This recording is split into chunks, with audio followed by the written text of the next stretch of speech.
Bueno, mis hermanos, vamos a iniciar con unas preguntas para refrescar la clase pasada. Vamos a ver quiénes están por ahí atentos y el que tenga la respuesta libremente puede abrir su micrófono y participar en medio de estas preguntas. Bueno, en primer lugar quisiera que alguien me respondiera cuál lección vimos la clase pasada. El resumen del Antiguo Testamento.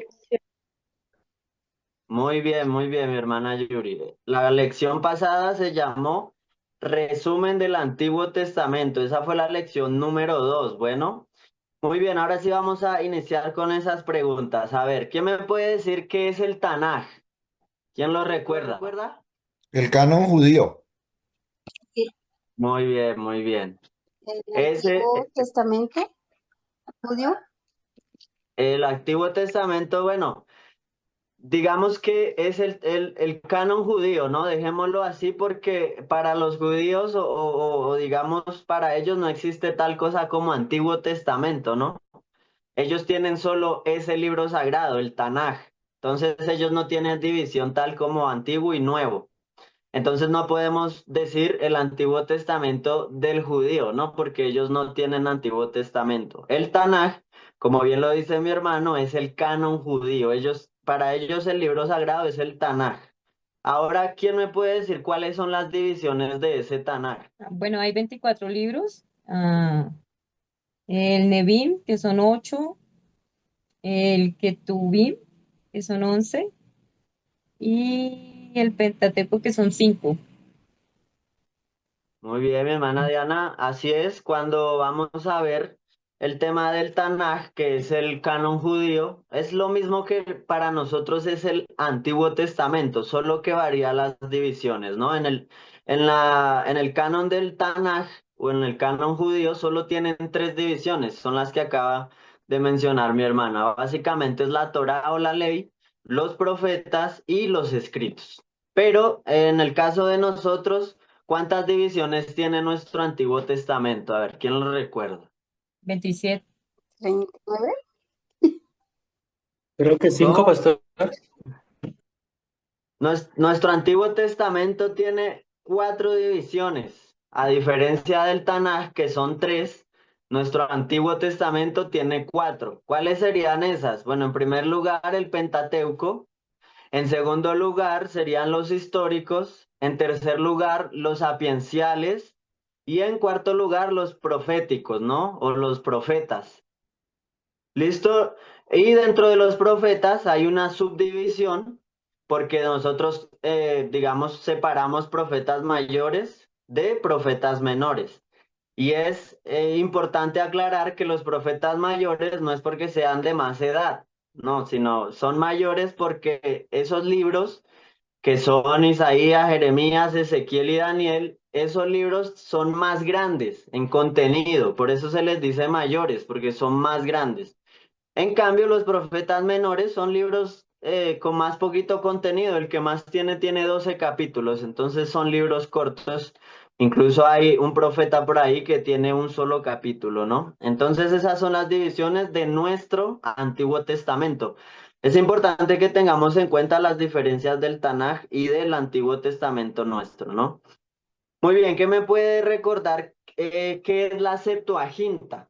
Básicamente la Septuaginta es la traducción antigua del Antiguo Testamento, o bueno, de la Biblia, que había en su tiempo, porque pues fue cuando Alejandro Magno llegó y la tradujo del griego al hebreo.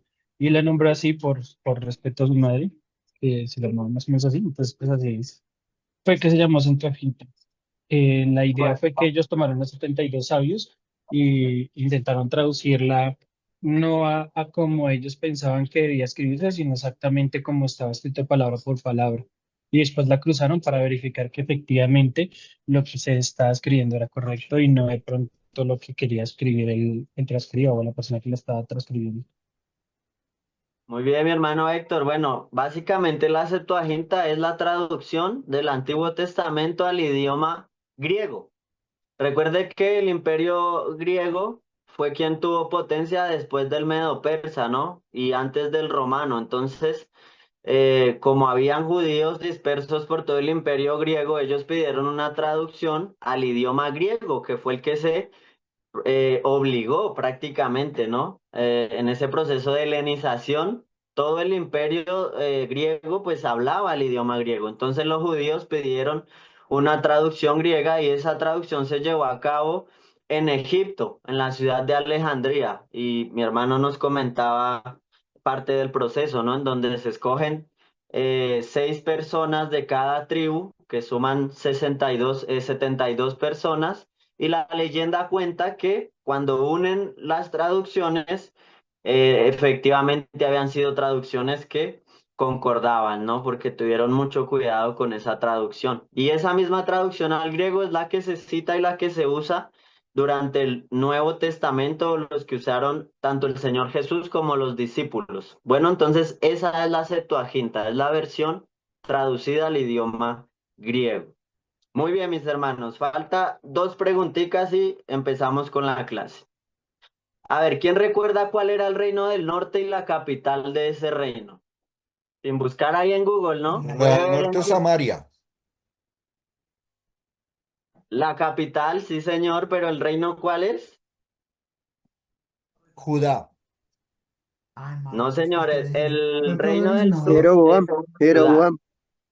Reino del Norte Israel y Reino del Sur Judá. Muy Ese. bien, muy bien, muy bien. El reino del norte, mis hermanos, recuerden que hasta Salomón, el reino de Israel era uno solo, ¿verdad? Era uno solo, no había ninguna división. Pero debido al hijo de Salomón, hubo esa división de Roboam y Jeroboam. Entonces, en ese momento, se divide el reino. En el norte se conoce el reino de Israel, donde la capital era Samaria. Y en el sur era Judá y la capital era Jerusalén. ¿Listo? Para que lo tengamos en cuenta, mis hermanos. Muy bien, bueno, estas preguntas son solo para recordar un poquito la clase pasada, ¿no? Voy a pedirles el favor que apaguen su micrófono para no hacer interferencia durante la clase. Y vamos a darle inicio ya a nuestra lección número 3, mi hermanos. Como siempre lo digo, bienvenidos a este programa llamado Fundamentos, el programa de formación para el ministro, que es una herramienta que ha compartido el Departamento de Desarrollo de Liderazgo y Discipulado de nuestra iglesia a nivel mundial. Este es un programa que ha habilitado nuestra iglesia como tal. Es bueno aclararlo siempre. Esto es algo que la iglesia tiene para poder capacitar a los líderes y a todos aquellos que quieran formarse en realidad.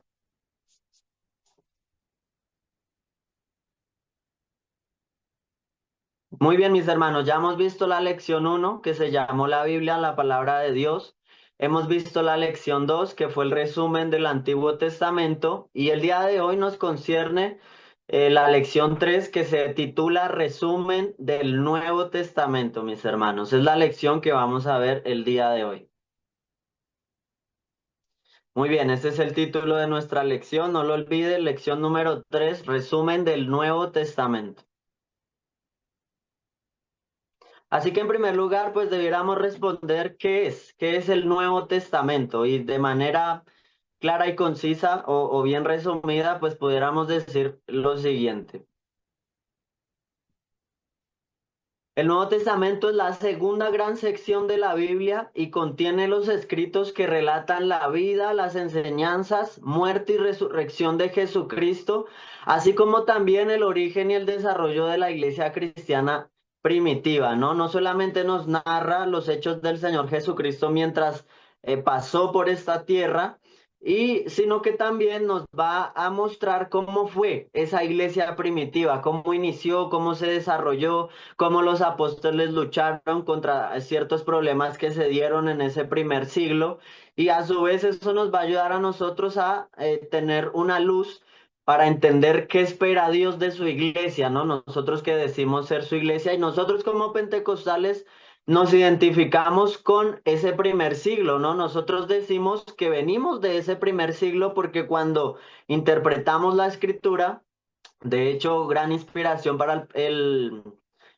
el Pentecostal es el libro de los Hechos. Y el libro de los Hechos no es nada más que la narración de cómo la iglesia inició, de cómo la iglesia se desarrolló en estos primeros años y cómo llevó a cabo el ministerio de la palabra de Dios a través del poder del Espíritu Santo.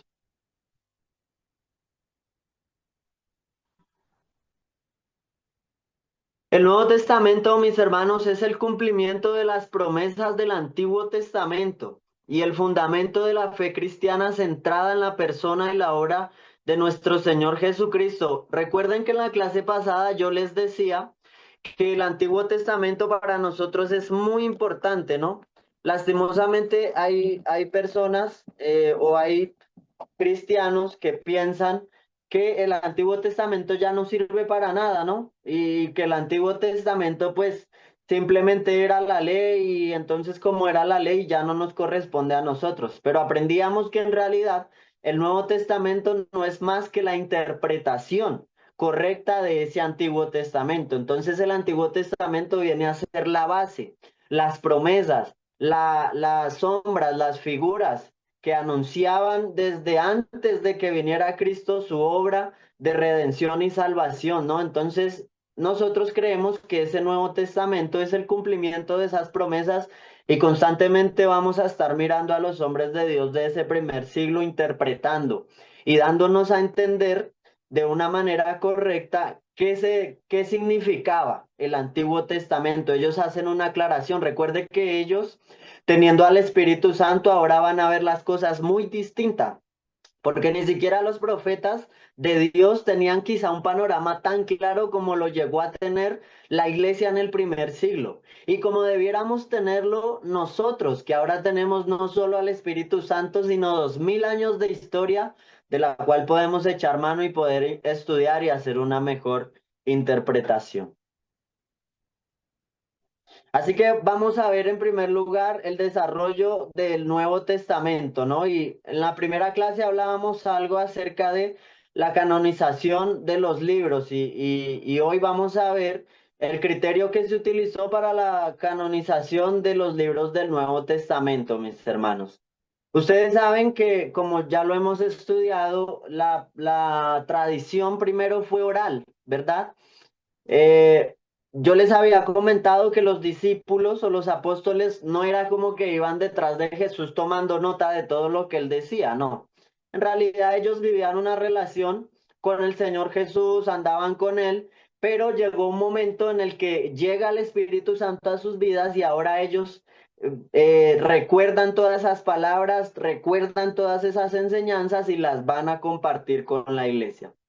Pero como ellos no eran eternos en este mundo terrenal, pues entonces había la necesidad de escribir esa tradición y empezar a compartir la vida del Señor Jesucristo, sus enseñanzas. Y también vamos a encontrar que hay cartas, ¿no? Cartas de los apóstoles que por lo general resolvían problemas que se veían en el contexto del primer siglo. Entonces vamos a ver que en primer lugar hay una cronología también. En el Antiguo Testamento mirábamos que el orden que tenemos no es precisamente un orden cronológico, es más un orden temático. Y entendíamos a través del orden que mirábamos, quizá un orden un poco más preciso a la hora de estudiarlo para que no nos enredemos tanto, ¿no? Pero en el Nuevo Testamento también ocurre algo parecido. Porque usted va a ver que el Nuevo Testamento que usted tiene ahí en su Biblia empieza por el libro de Mateo. Pero en realidad, Mateo cronológicamente no es el primer libro que se escribe en el primer siglo, pero eso lo vamos a desarrollar más adelante. Así que el orden de los libros del Nuevo Testamento no es cronológico. En cambio, los libros están ordenados por género y se dividen en 4 categorías principales. Estas son las divisiones del Nuevo Testamento, mis hermanos, para que lo tengamos claro. Las divisiones de nuestro Nuevo Testamento son, en primer lugar, los evangelios, en segundo lugar, la historia, en segundo lugar, epístolas, y por ahí las epístolas tienen otras subdivisiones. Y en último, apocalíptico o revelación, también algunos lo conocen como revelación. Muy bien, mis hermanos, esta es una imagen que pude adjuntar con el orden cronológico de nuestro Nuevo Testamento. Si usted se da cuenta, en esta imagen vamos a ver que el primer libro que se escribe cronológicamente no es el libro de Mateo, el cual es el primero que tenemos en nuestro Nuevo Testamento, sino que en realidad el que se vino a escribir primero por allá entre el 49 y 50 después de Cristo es la primera carta a los tesalonicenses. La carta de Pablo a la iglesia en Tesalónica, ¿no? La primera carta es el primero. Ahí luego nos dice que cronológicamente seguiría Gálatas, luego primera y segunda los Corintios, y después viene a decir que el Evangelio de Marcos. Imagínense, antes de Mateo se escribió Marcos, ¿no? Entonces, es para que lo tengamos presente porque esto nos va a ayudar quizá a tener un mejor panorama a la hora de estudiar el Nuevo Testamento, así como el Antiguo no está ordenado cronológicamente, asimismo el Nuevo Testamento, mis hermanos, no está organizado cronológicamente, sino, como lo acabamos de ver, está organizado más bien temáticamente. ¿Listo? Esta imagencita yo igual la tengo disponible y se me ha olvidado decirles que aquellos que deseen el material o la presentación que yo les comparto por aquí, con mucho gusto se las compartimos para que usted pueda repasar y tomar sus notas o quizá tomar esas imágenes que compartimos por acá, ¿no? Pero en esta imagen vemos que este sería el orden cronológico.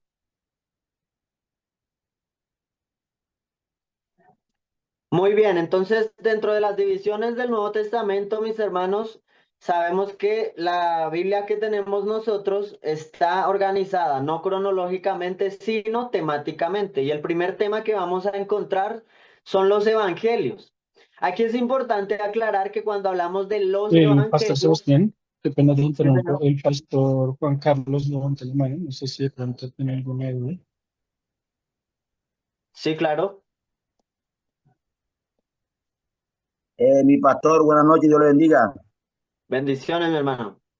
Mi pastor, una preguntita.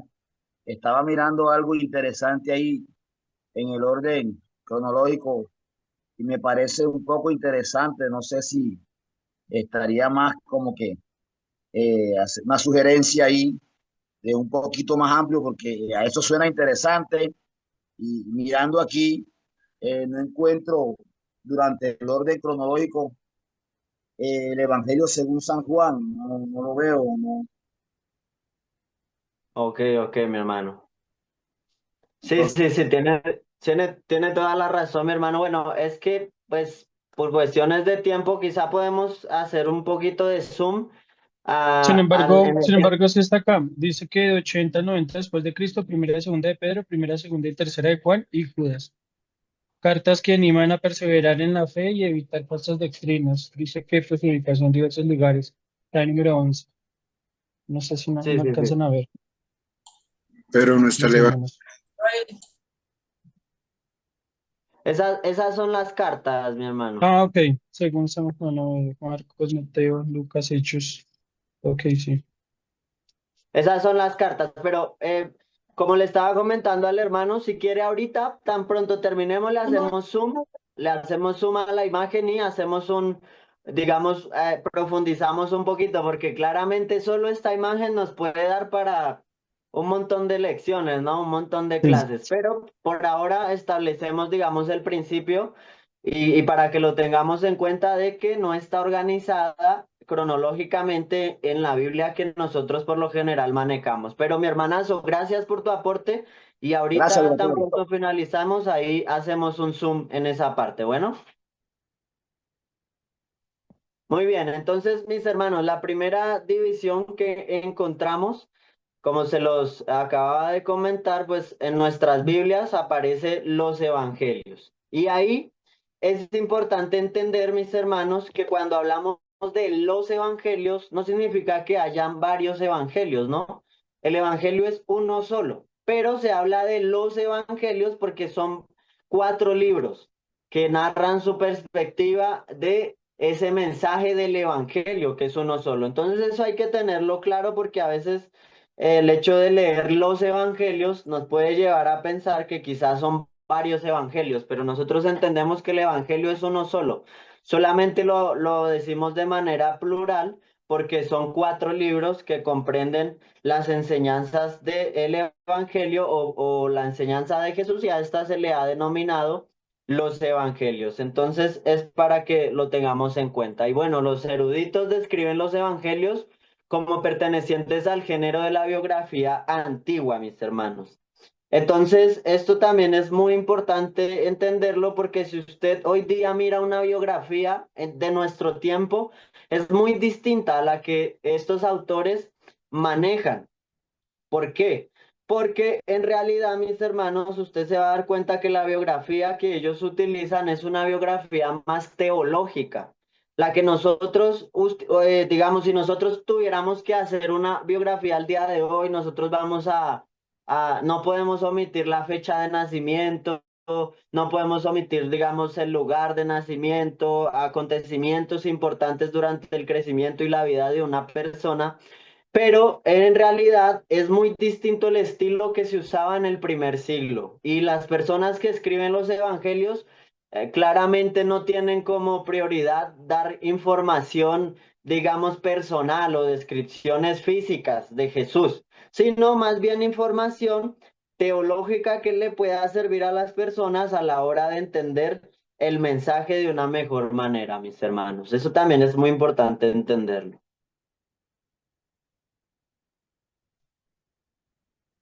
Muy bien, luego de la primera división, que es los evangelios, vamos a encontrar la segunda división, que ya es la historia o el libro histórico del Nuevo Testamento, aunque en realidad todos tienen de alguna manera una carga histórica. Dentro de esta división vamos a encontrar el libro de los Hechos. Y bueno, los estudiosos consideran que el libro de los Hechos pertenece al género ambiguo de la historia general. Al ser una forma de historia general antigua, el libro de los Hechos es selectivo en los detalles mencionados. ¿Qué quiere decir esto, mis hermanos? Que también la historia o el estilo histórico del primer siglo va a ser muy diferente al que nosotros hoy conocemos, ¿no? Quizá nosotros implementamos hoy también fecha, año, mes, día, bueno, todas estas cosas, pero el estilo que se utiliza en este libro se usa más bien de manera que se seleccionan ciertos detalles importantes y se mencionan con un propósito teológico siempre, ¿no? De llevar la enseñanza o de recalcar algo importante para la iglesia. Entonces son estilos totalmente distintos, aunque son de historia, no es lo mismo que el género de historia que tenemos hoy en día, ¿no? Eso también vale la pena recalcarlo. Luego vamos a tener la división de las cartas o las epístolas, ¿no? Y ahí vamos a encontrar desde Romanos hasta Judas.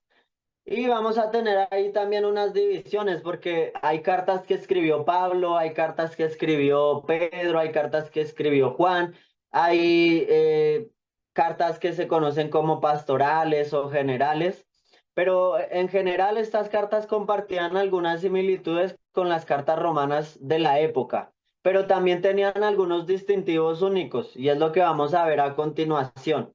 Las cartas en la época romana tenían un orden. Usted ve que hoy día nosotros lo primero que colocamos en la parte de arriba es la fecha, el lugar donde se escribe la carta, luego saludamos y bueno, luego viene la estructura, pero en el primer siglo había una estructura y es la que vamos a ver a continuación.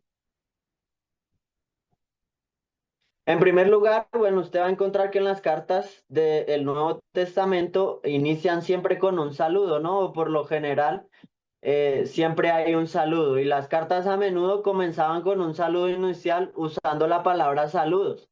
Mientras que las cartas cristianas, y es una diferencia que hay, a menudo usaban gracia. O las de Pablo solían decir gracia y paz. Si hubiese sido una persona, digamos, que no fuese cristiana, pues solo escribe saludos, pero los cristianos cuando escribían una carta, escribían gracia y paz, y ese era el saludo de parte de ellos, mis hermanos. Muy bien, también tenemos dentro de las cartas y epístolas, vemos también que había una acción de gracias. Y en la sociedad romana, esta parte en la secuencia sería la acción de gracias ofrecida a los dioses, ¿no? Ellos tenían su montón de dioses y de hecho una de las prácticas de Roma era que ellos adoptaban los dioses de otras naciones con tal de no contender con esas naciones, digamos, religiosamente. Después de haberlos conquistado, ellos permitían que la gente siguiera adorando a sus dioses, siempre y cuando adorasen al imperio o al emperador que estaba vigente, ¿no? Entonces, ellos tenían muchísimos dioses, era un imperio politeísta. Y por lo general ellos agradecían a sus dioses, ¿no? Pero Pablo mantuvo esta práctica de agradecimiento y obviamente lo hacía, en lugar de hacerlo a los dioses, pues él agradecía a Dios a través de Jesucristo siempre. También vamos a tener que hay un cuerpo principal y ahí ya es donde se desarrolla la carta, ¿no? El cuerpo principal de las epístolas del Nuevo Testamento sirvió para una variedad de propósitos, al igual que las cartas romanas de la época. Quiere decir esto que siempre se tocaban varios temas, no siempre eran los mismos. Y en el caso del Nuevo Testamento, pues no es la excepción. Vemos cartas, digamos, de ánimo, vemos cartas de exhortación, vemos cartas, digamos, de donde se establece doctrina. Y por eso también dentro de las cartas podemos ver ejemplos que incluyen himnos, fórmulas litúrgicas, doctrina, asuntos domésticos y discusión de algún tema en particular. Y ya finalmente, en la estructura de estas cartas tenían una cláusula, que finalmente, digamos, esas cartas romanas terminaban con un cierre que implicaba un deseo de buena salud, como lo hace la tercera de Juan y la segunda, ¿no? Pero había una despedida y las epístolas del Nuevo Testamento no se ajustaban a estas normas de manera unánime, ¿no? A veces Pablo se despedía, digamos, exhortando, a veces animando, a veces haciendo una oración, entonces como tal tenía una estructura un poquito distinta, similares, pero siempre, digamos, con ese toque cristiano, ¿no? Adelante, mi hermano. Dentro de las cartas de Pablo, ustedes se van a dar cuenta que él, pues cierra las cartas con una información sobre sus planes de viaje, a veces exhortaba a los hermanos o a veces reafirmaba algún punto significativo del tema que se trató durante la carta. También se hacía una doxología. Para los que no saben qué es una doxología, pues es una adoración, ¿no? Una exaltación a Dios. Y también en ocasiones se terminaba la carta con una oración. Las cartas paulinas terminan más abruptamente, ¿no? No terminan, perdón, las que no son paulinas, esas terminan más abruptamente, incluyendo a menudo solo en breve un saludo, una bendición y una doxología. Digamos, las cartas de Pablo son un poquito más profundas, él desarrollaba un poquito más el tema, mientras que quizá las otras cartas de los otros discípulos o de los otros autores eran un poquito más concretos, ¿no? Entonces, también hallamos esa diferencia dentro de las cartas. Y por último, la última división que tenemos en nuestro Nuevo Testamento, mis hermanos, es la revelación o la apocalíptica. Y allí vamos a encontrar situado un único libro que es el de Apocalipsis. Y bueno, la apocalíptica, mis hermanos, yo ya se los había comentado, y esto es importante entenderlo, tanto en el Antiguo Testamento como en el Nuevo Testamento. Este es un género literario que se emplea mucho porque la apocalíptica era un género muy usado por los judíos y básicamente era una forma de pensamiento religioso que buscaba revelar algo, ¿no? Y por lo general se revelaban los planes de Dios para la historia, especialmente en tiempos de crisis, de persecución o sufrimiento. Y esta apocalíptica tenía unas características, mis hermanos. Esto vale la pena prestarle atención porque lamentablemente, y bueno, eso tenemos mucho hoy día, hay gente que lee el Apocalipsis de una manera literal y hay problemas cuando leemos el Apocalipsis de manera literal, porque este libro fue escrito con este género literario de la apocalíptica y las características de este género por lo general son un lenguaje simbólico, son visiones y sueños, hay un conflicto entre el bien y el mal, pero también se habla de una esperanza futura y no falta dentro de este mensaje un llamado a la perseverancia. Entonces es importante entender y yo les invito a que tengamos mucho cuidado a la hora de entender e interpretar el libro de Apocalipsis. Lamentablemente, este es un libro que se ha interpretado muchas veces de manera literal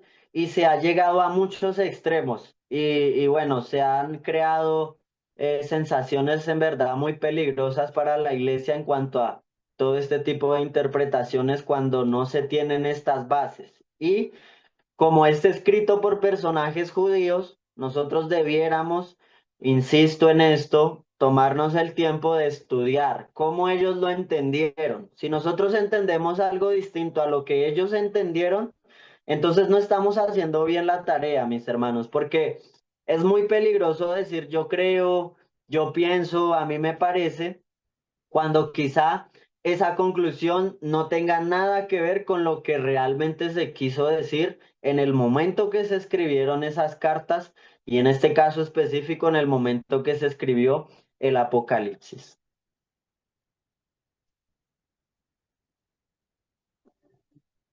Muy bien, ahora llegamos a otra parte muy importante dentro de esta lección. Vamos a ver un poquito acerca de ese periodo que se conoce como el judaísmo del Segundo Templo. Y aproximadamente abarca desde el 516 antes de Cristo hasta el 70 después de Cristo. Y a continuación vamos a ver esas divisiones para que las podamos tener un poquito presentes, ¿no? Ustedes saben que el judaísmo del Segundo Templo, pues básicamente, digamos, inicia desde ese periodo en que Ciro da la orden para que ellos vuelvan a la tierra de Judá y reconstruyan la ciudad, se reconstruye el templo. Entonces ese viene a ser el segundo templo, ¿no? Recordemos que el primer templo es destruido a mano del imperio de Babilonia.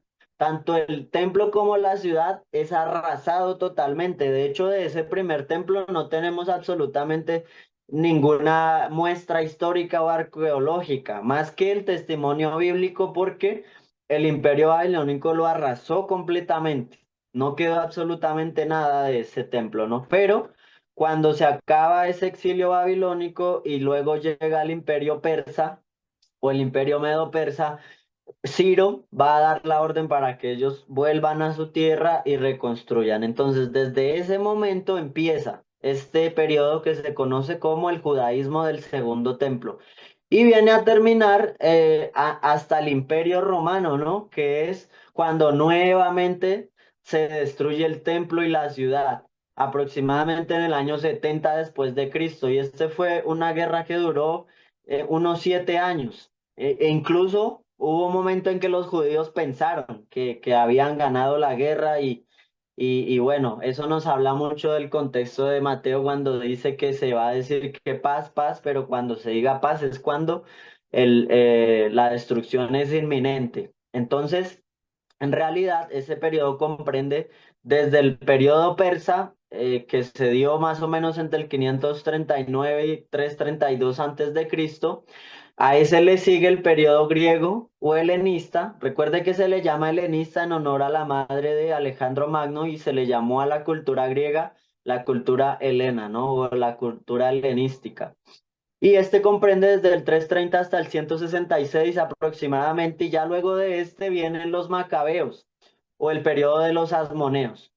Se le llama también el periodo de los asmoneos porque estos sacerdotes o esta familia de judíos que se levanta en contra de los griegos que los obligaron prácticamente a blasfemar o que los querían obligar a olvidar su religión y bueno, a hacer un montón de cosas que quizá más adelante podamos estudiar, pero dentro de ellas, pues querían hacer que se olvidaran de su religión y había como un problema con un rey que se llamó Antíoco Epifanes IV y este rey incluso llega a entrar en el templo de Dios a sacrificar cerdos y regaba la sangre de los cerdos por todo lado, y esto fue una abominación terrible para los judíos, ¿no? Entonces todo eso provoca que se levante una familia.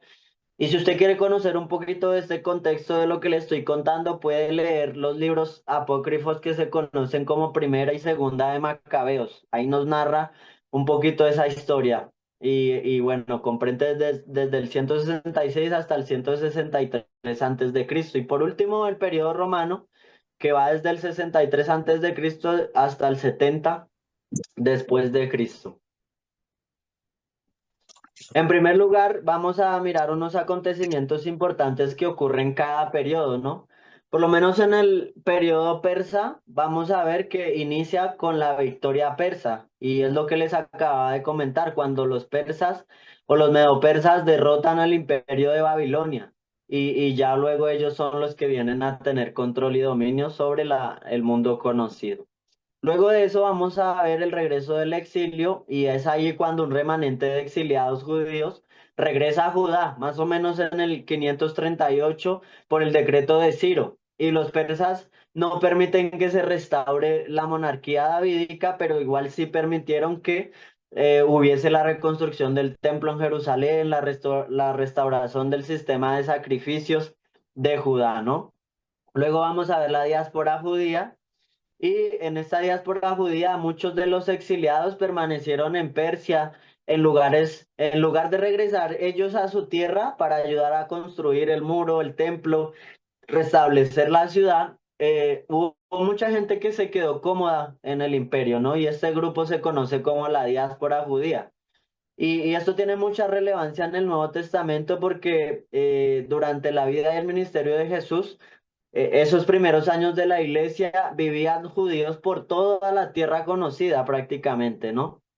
Y por último, dentro del periodo persa también se conoce, digamos, un suceso importante, y es el segundo templo, porque ahí se reconstruye ese segundo templo. Y bueno, recordemos que fue destruido. Israel fue tomado por el imperio de Babilonia, y la construcción del segundo templo se completó en el 516 antes de Cristo. Y esto es relevante también para nuestro estudio porque el segundo templo aparece con frecuencia en las enseñanzas apocalípticas de Jesús, en lo que, digamos, él se refiere a su destrucción. Cuando usted va a Mateo capítulo 24, usted va a ver que el contexto de ese capítulo es el Señor Jesucristo hablándole a sus discípulos acerca de la destrucción del templo de Jerusalén y la ciudad. Entonces es de este templo que se está hablando, del segundo templo. Ya luego en el periodo griego o helenista, vamos a encontrar también unos sucesos importantes. El primero es que Alejandro Magno y el imperio como tal, ¿no? Él conquistó el ejército persa en Macedonia y luego obtuvo el control de Europa y el Oriente Medio. Y durante su gobierno permitió que los judíos preservaran su propia religión, ¿no? Durante el gobierno de Alejandro Magno. Pero luego vemos que ese reino se divide, porque cuando Alejandro Magno muere, él no tiene sucesor. Si mal no lo recuerdo, él tenía un hijo, pero su único hijo murió en medio de la guerra, así que al momento de Alejandro morir, él no tenía un sucesor, y lo que ocurre en ese momento es que el imperio se divide en 4 generales. Pero en realidad los que vienen a tener como una permanencia es la dinastía Ptolomaica y los Seleucidas, ¿no? Después de la muerte de Alejandro, el reino se divide, y de esos 4 generales quedan esos 2 que les acabo de comentar. Y durante la mayor parte del imperio griego sobre los griegos fueron bastante tolerantes con la cultura y la religión de ellos, ¿no? Les permitieron que vivieran su religión. Pero eso fue así hasta el rey que les acabo de comentar, Antíoco Epífanes IV. Y él, digamos, fue tolerante con el judaísmo hasta que Jasón, que era un ex sumo sacerdote, tomó Jerusalén cuando escuchó un falso rumor sobre la muerte de Antíoco. Imagínense, ahí fue donde se formó el problema, porque resulta que Antíoco se fue estuvo por ahí lejos unos días y se corrió el rumor que lo habían matado en una guerra. Entonces, como se corrió ese rumor, los judíos celebraron, hicieron tremenda fiesta y para sorpresa de ellos, pues Antíoco regresa y se da cuenta que estaban celebrando su muerte y es ahí cuando él, digamos, hace lo del tema del templo, sacrifica a los cerdos y bueno, esto fue una ofensa terrible para los judíos, ¿no? Así que Antíoco pues castiga al pueblo judío de Jerusalén y instala una ciudadela, traiciona a las tropas sirias y bueno, además castigó severamente a cualquiera que circuncidara a sus hijos, conservara copias de la Torá o no participara en los ritos religiosos del imperio griego. Y en respuesta a eso, pues el pueblo judío se rebeló en el año 166, 167 más o menos, ¿no? Y es donde empieza este periodo que vemos aquí, el de los macabeos o periodo de los asmoneos. Se habla de los asmoneos porque eran descendientes de Asmón. Y aquí lo que ocurre es que un grupo de sacerdotes, en específico un sumo sacerdote Matatías junto con sus hijos, pues se rebelan en contra de lo que Antíoco Epifanes IV estaba haciendo y ellos, digamos, en esa revuelta, pues logran recuperar nuevamente su religión, su cultura y el dominio sobre su pueblo. Entonces ahí tienen como una victoria un poquito, por unos cortos años, una corta época. Pero en realidad se les vuelve a caer todo cuando llega el imperio romano. Pero durante el periodo de los macabeos, digamos lo que vamos a ver ahí que son aspectos importantes, es esa idolatría forzada y la respuesta judía, ¿no? Porque Antíoco Epífanes, pues, se revela como tal, se enoja contra el pueblo judío y los obliga, o los quería obligar a que olvidaran sus costumbres, pero se levantan un grupo de hombres que quieren preservar las enseñanzas de la ley que, digamos, se paran contra estas abominaciones y se esfuerzan para que la enseñanza del Señor, pues, continúe, ¿no? Y eso a su vez también crea el desarrollo de los grupos judíos. Y ahí es donde se conoce los Hasidim.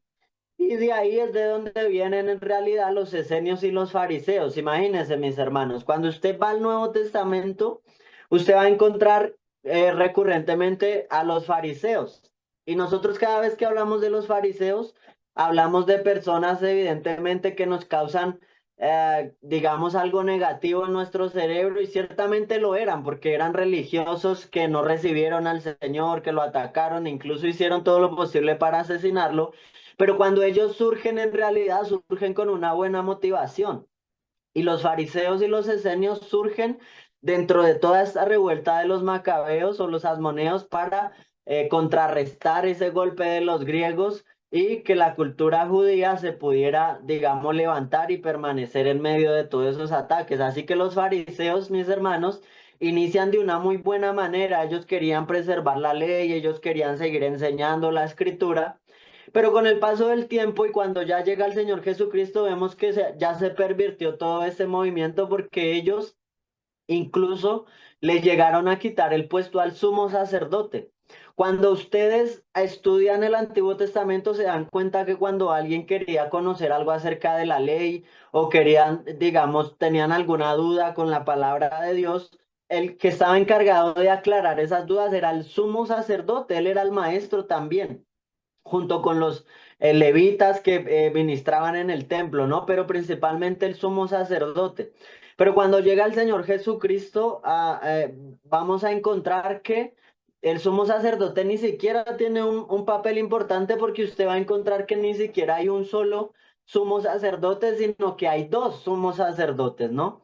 Y desde este periodo de los macabeos hay una corrupción del sacerdocio porque hay un hombre que le propone a Antíoco que lo nombre como sumo sacerdote y que él iba a obligar al pueblo para que siguieran los ritos judíos. Y bueno, ahí se pierde totalmente la línea arónica.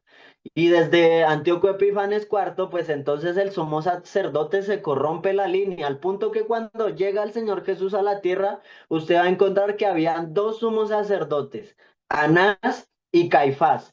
Y eso según la ley no era posible porque siempre había un solo sumo sacerdote. Y los sacerdotes y sumos sacerdotes debían venir de la línea arónica, ¿no? De Aarón.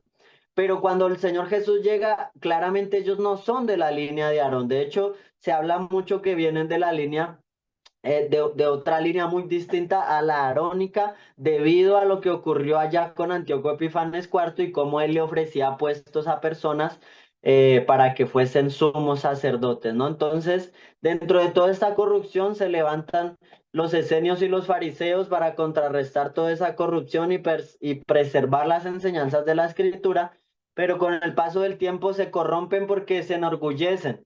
Y entonces ya les gustaba que les dijeran maestros, rabí, padre. Y entonces se corrompe lo que en un momento inició como movimiento que contrarrestaba todo ese problema de querer conquistar su cultura, su religión. Luego se va a convertir en personas que fueron tan orgullosas que incluso rechazaron al mismo Hijo de Dios cuando lo tuvieron frente a frente.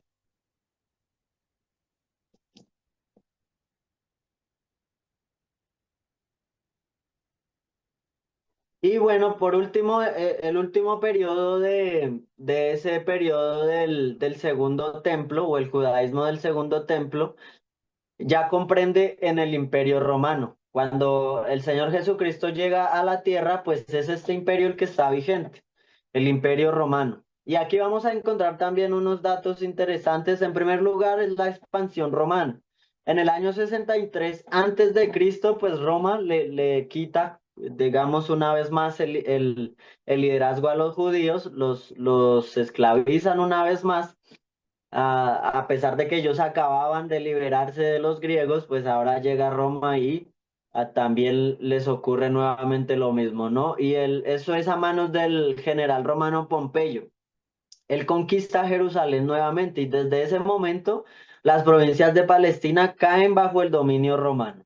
Así que los romanos van a organizar el mundo de una manera totalmente distinta y otro punto importante es esa religión lícita, ¿no? O religión lícita.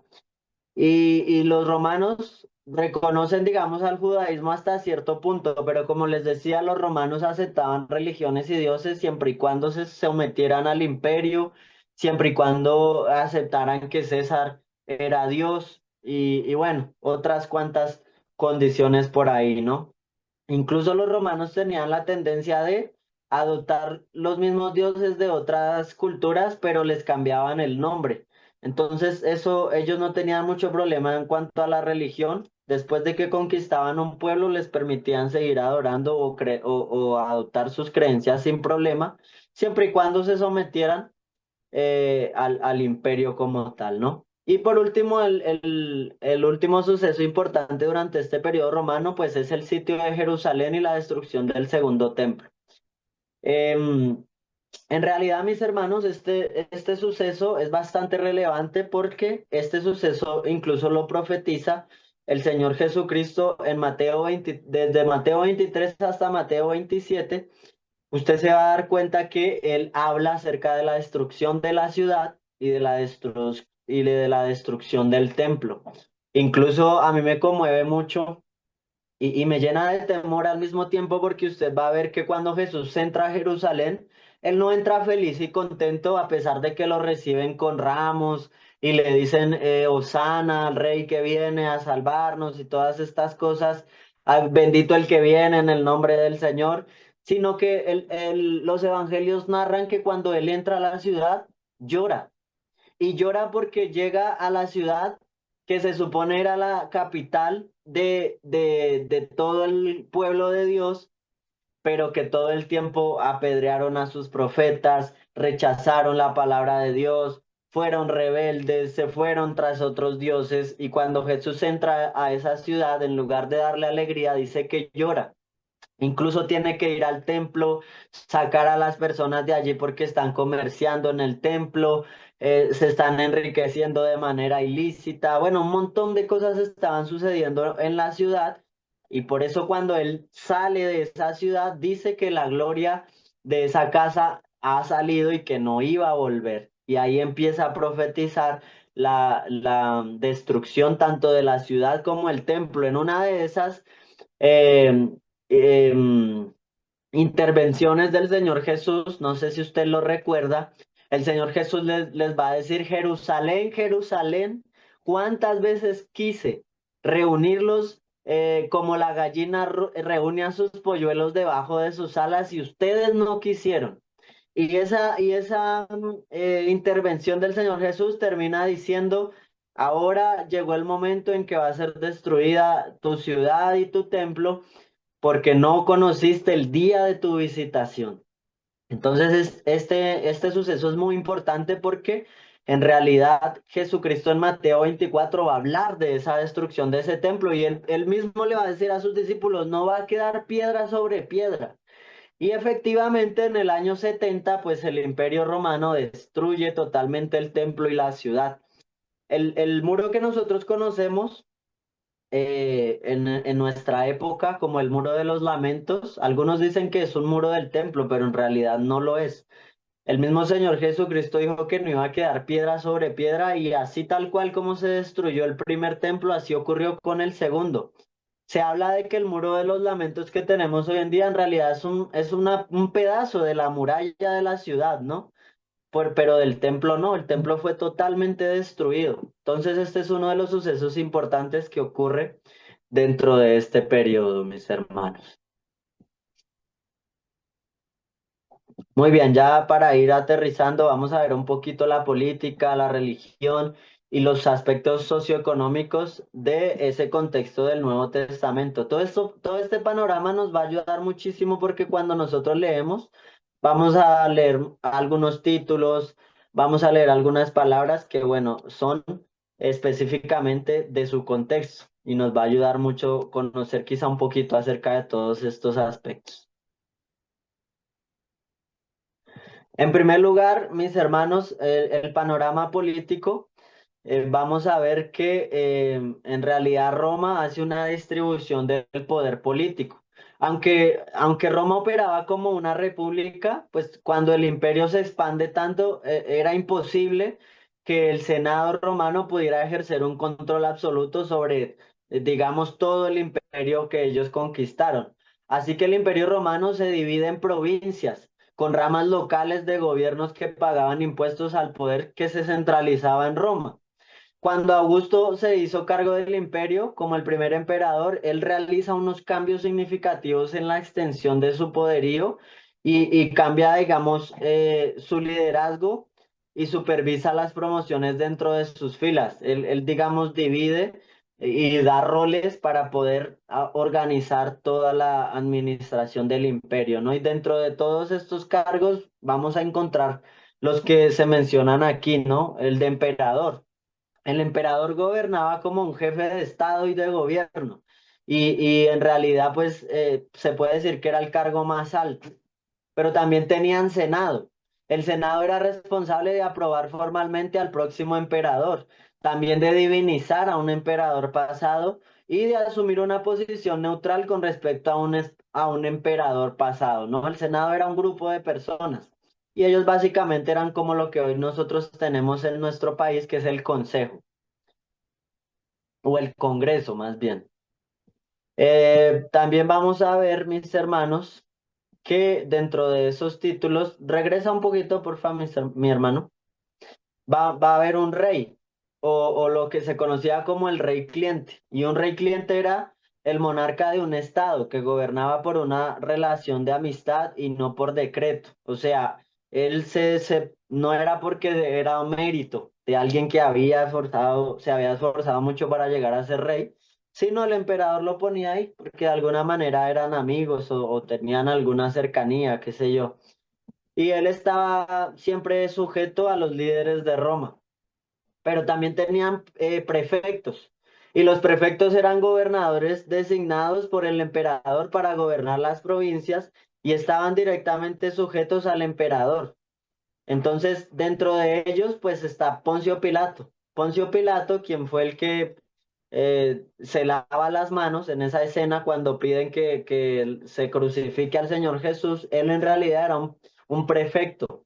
Eso tengámoslo en cuenta porque es una pregunta del cuestionario.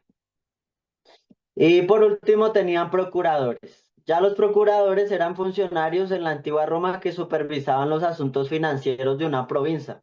Ellos eran como los economistas, ¿no? Los que por ahí calculaban si estaban ingresando los impuestos correspondientes o si había que hacer un incremento de impuestos. Hacía todo este tema de economía, ¿no? Los procuradores. Ahora sí, adelante, mi hermana. También vamos a ver un poquito acerca del panorama religioso. Vimos el político, ahora el religioso. Y en este contexto, pues, para resumirlo, habían dos aspectos importantes. Para los romanos, la adoración ancestral era una tradición importante en su religión. Y en los hogares romanos siempre mostraban representaciones de sus antepasados e incluso le hacían sacrificios a sus antepasados. Pero también había un aspecto interesante dentro del Imperio Romano y es que ellos divinizaban a su emperador. Los emperadores romanos, digamos que no solían reclamar el título formal de un dios mientras estaban con vida, pero se les trataba como a dioses. Aunque hubieron un par de emperadores que efectivamente sí se obligaban a que se trataran como dios, dentro de ellos César Nerón, y ahorita vamos a hablar un poquito de él. Em, Muy bien, sigamos, mi hermano.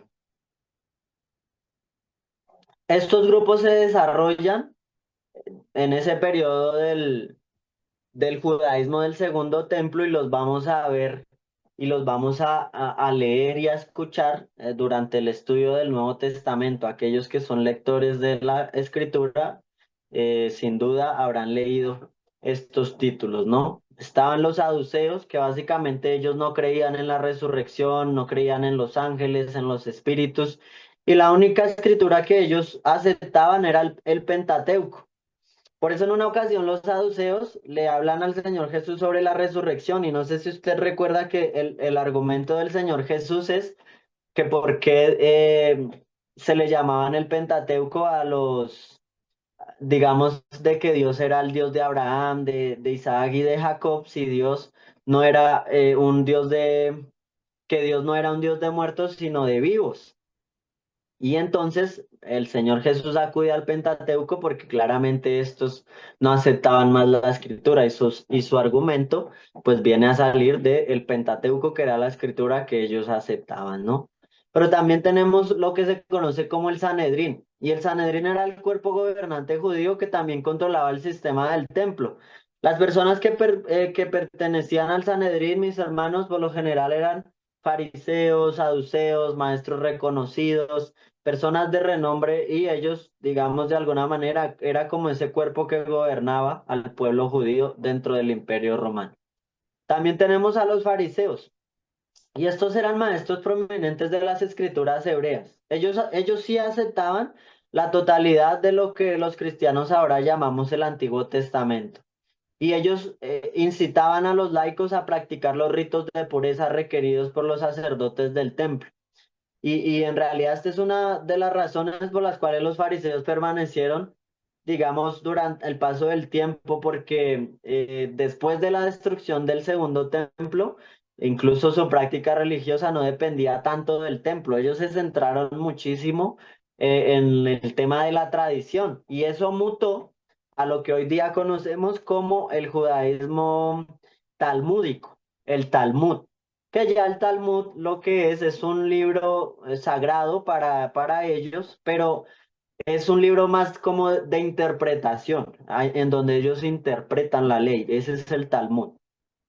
Entonces, bueno, básicamente este es el grupo con el que el Señor Jesús tuvo más problemas porque eran los religiosos que creían que eran perfectos y que conocían a Dios, pero para su sorpresa, pues el Señor Jesús les dijo una y otra vez que no lo conocían y que ellos estaban confiados de su autojustificación, ¿no? Pero al mismo tiempo hay muchos eruditos del Nuevo Testamento que creen que Jesús tenía mucho en común con los fariseos que con cualquier otro grupo de su época, porque los fariseos en su esencia pues eran un grupo de personas que se encargaban de estudiar la ley y enseñarla. Pero ya en el aspecto, digamos, religioso, legalista y todas estas cosas, obviamente en eso no se parecía a nuestro Señor Jesús. También estaban los herodianos, y los herodianos eran un grupo político que apoyaba la dinastía y la familia de Herodes. Sí, eran más como los politiqueros de la época.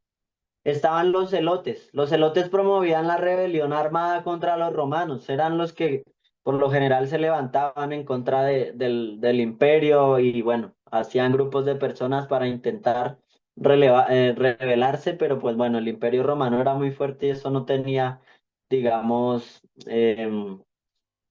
efectos positivos. Siempre el imperio romano acababa con todas estas rebeldías. También tenemos a los esenios. Los esenios eran personas que vivían solitariamente en el área del Mar Muerto.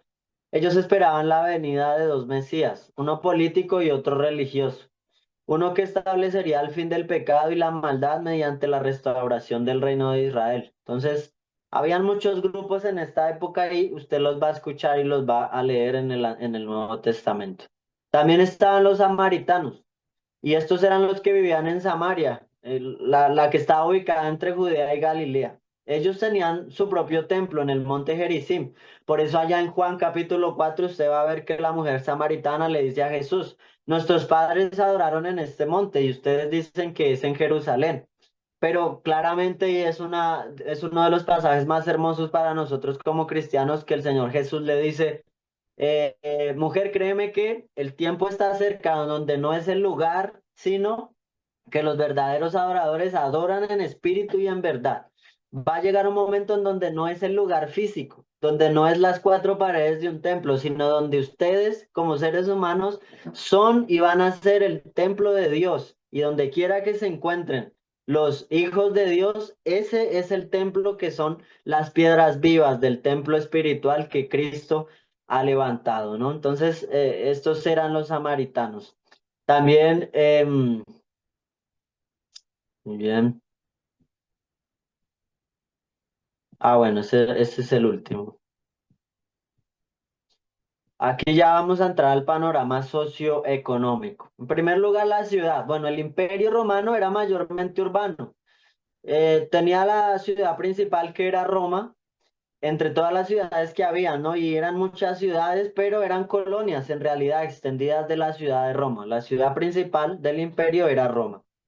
Había una estratificación social. La sociedad romana era altamente jerárquica, perdón. La posición social se destacaba por la riqueza, la clase, antepasados y también por la geografía, el lugar en donde nacían.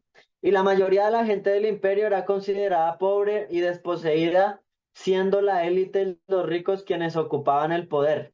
Cualquier parecido con la realidad, mis hermanos, no es casualidad, esto es de toda la vida. Aquí aprovecho para hacer un paréntesis, ¿no? La política que tanto divide y que yo animo para que ningún cristiano que está en este lugar sea partícipe de la división, porque mis hermanos, si para algo es bueno la política y si para algo se creó la política y es muy buena, es para dividir al pueblo, es para dividir a la gente. Así que yo animo para que ningún cristiano de los que están aquí sean partícipes de esa división. Lamentablemente hay cristianos que caen en defender a una persona, a un candidato presidencial, y se nos olvida que nosotros ya somos parte de un reino, se nos olvida que nosotros ya tenemos a un rey y se nos olvida que a ese rey es al que nosotros le debemos nuestra lealtad, a ese es al que debemos de predicar y nosotros en realidad no podemos defender a ningún hombre porque en primer lugar no lo conocemos. Lo que nosotros conocemos de un político es la imagen que se nos presenta. Pero en realidad, mis hermanos, yo les invito a que ustedes como cristianos no hagan parte del juego de la política porque es tanto así que hoy día Colombia está dividido en dos espectros y la mitad son de un pensamiento, la otra mitad son de otro pensamiento, pero eso no es lo malo porque usted tiene el derecho de diferir, de tener un pensamiento, pero la política nos enseñó que si el otro no piensa igual que yo, entonces es mi enemigo y nos insultamos y peleamos, incluso entre familia muchas veces. Y yo les animo, mis hermanos, a que no caigamos en ese juego porque en realidad nosotros ya tenemos un rey y de ese sí debemos hablar y a ese sí debemos proclamar sin miedo porque él no falla. Un político va a lanzar propuestas y promesas que usted y yo no sabemos si las logre cumplir, no sabemos si las vaya a llevar a cabo, no sabemos realmente cuáles son sus intenciones del corazón, porque eso solo lo conoce Dios. Así que usted puede votar, usted puede estar afín a algún espectro, pero por favor no se fanatice con la política, por favor, porque nosotros como cristianos no debemos ser parte de esas divisiones, no debemos más bien honrar a nuestro Dios y hablar de ese Dios y del reino al cual nosotros pertenecemos más allá de la política, que como ustedes pueden ver, hago este paréntesis porque incluso 2000 años atrás se veía lo mismo. La mayoría de la gente del imperio era considerada pobre, era desposeída, era gente que no tenía muchas posesiones y lo poco que tenían era para pagarle impuesto. Y en realidad la gente que controlaba eran los ricos, los que tenían poder. Y hoy día lo mismo, mis hermanos. Hay gente que aprovecha el poder para, digamos, aprovecharse de la ignorancia de la masa y de los pobres para buscar dividirnos y así poder controlarnos. Entonces, es un paréntesis que les hago aquí en este punto, mis hermanos. Pero también vamos a ver que dentro del Imperio Romano había algo en ese panorama socioeconómico que era el padrinazgo y el rango. Las élites de la sociedad ganaban y mantenían sus posiciones sociales debido mayormente a su relación con el emperador y no por sus capacidades. Mis hermanos, en esa época, la gente que tenía algún mérito no era muy reconocida en realidad. Los que eran reconocidos eran los que tenían, digamos, lo que hoy nosotros conocemos como la rosca, ¿no? Los que estaban asociados y tenían conocidos por ahí de influencia. Muy bien, mis hermanos. Vamos con el último punto de esta clase.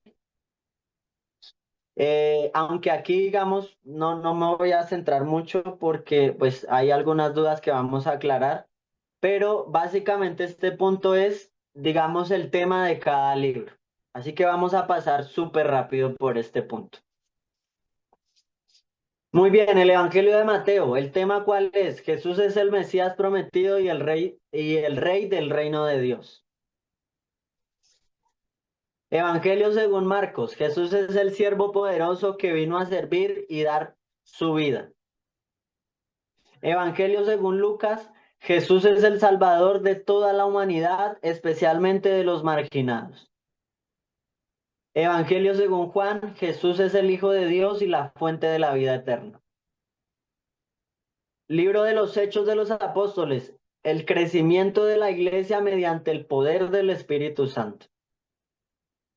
Romanos. La justificación por la fe.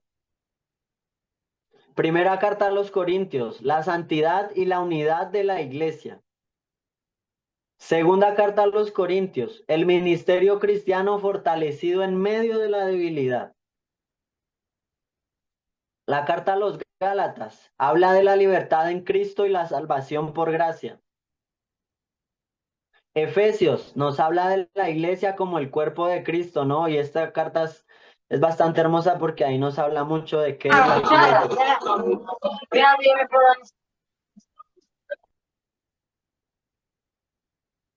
Filipenses, el tema principal es el gozo en Cristo, aún en las dificultades, pero también vemos la humildad en esta carta.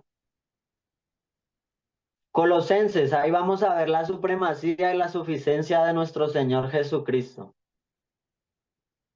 Primera carta a los Tesalonicenses, la esperanza en la segunda venida del Señor Jesucristo. Segunda carta a los Tesalonicenses. Mi hermana Miriam, por favor ayúdeme con el micrófono porque ya ha hecho interferencia 2 veces. Por favor ayúdenos, ahí ya estamos finalizando. Muchas gracias. Segunda carta a los Tesalonicenses, permanecer fiel al Evangelio hasta el final. Primera carta a Timoteo, ahí nos habla del liderazgo y el orden que debe haber en la iglesia. La segunda carta a Timoteo nos habla de permanecer fiel al Evangelio hasta el final. Tito nos habla de la nos habla que la sana doctrina produce buenas obras, ¿no? Y esto es lo que se conoce como digamos, usted a veces escucha hablar de la sana doctrina. Bueno, la sana doctrina es aquella doctrina que produce una vida, porque a veces hay gente que cree que la sana doctrina es conocimiento, pero la sana doctrina no es solo conocimiento, es el conocimiento que nos lleva a vivir con buenas obras. Filemón, ahí nos hablan del perdón y la reconciliación cristiana. Muy bonita esta carta. La carta de Hebreos, que en realidad es una carta anónima, no se sabe con exactitud quién escribe esta carta. Algunos en su mayoría piensan que es el apóstol Pablo, pero pues en realidad no sabemos con exactitud quién la escribe, pero lo que sabemos es que es inspirada por el Espíritu Santo porque entró dentro del canon, ¿no? Entonces, aquí vamos a encontrar que Cristo es superior a todo y Él es el sumo sacerdote perfecto para nosotros. En Santiago, que según la tradición era uno de los hermanos del Señor Jesucristo, ¿no? Aquí se habla de la fe verdadera, esa fe que se demuestra con obras. Y Santiago va a hablar acerca de la fe muerta, que es esa fe que dice que cree, pero incluso se habla de la fe como los demonios, que creen que Dios es real, pero que no le obedecen. Entonces Santiago va a tratar la fe verdadera, demostrada a partir de una vida, ¿no? Primera carta del apóstol Pedro se habla de la esperanza y firmeza en medio del sufrimiento. La segunda carta del apóstol Pedro se habla del cuidado con los falsos maestros y el crecimiento espiritual. La primera carta del apóstol Juan, la seguridad de la salvación se refleja en el amor y la obediencia. La segunda carta de Juan, permanecer en la verdad y el amor. La tercera carta de Juan habla de la hospitalidad y apoyo a quienes sirven al Evangelio. La carta de Judas, que también la tradición habla de que fue un hermano también del Señor Jesucristo, y ahí nos habla de defender la fe frente a los falsos maestros. Y por último, mis hermanos, el Apocalipsis. Básicamente este libro nos habla de la victoria final de Cristo y el establecimiento del reino de Dios. Y digamos, en esta división, el material nos da algo muy, muy relevante para nosotros como parte de Iglesia de Dios de la Profecía y yo se los quiero compartir. Vamos a darle adelante, mi hermano. Nos habla una atrás, por favor.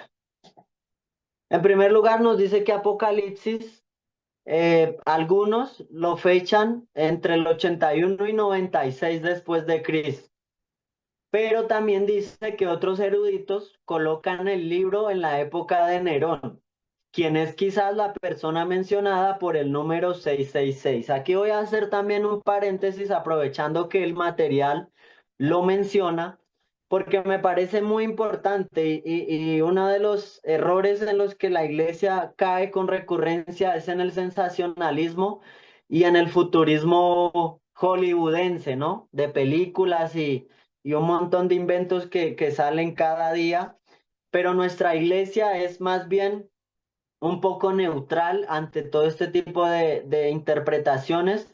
Y aquí dice algo muy interesante y yo se los quiero compartir. Dice que así como hay eruditos que fechan el libro de Apocalipsis a finales del siglo, también hay otros que hablan de que tuvo que haber sido antes del 70, que fue el periodo de Nerón, porque se menciona el número 666.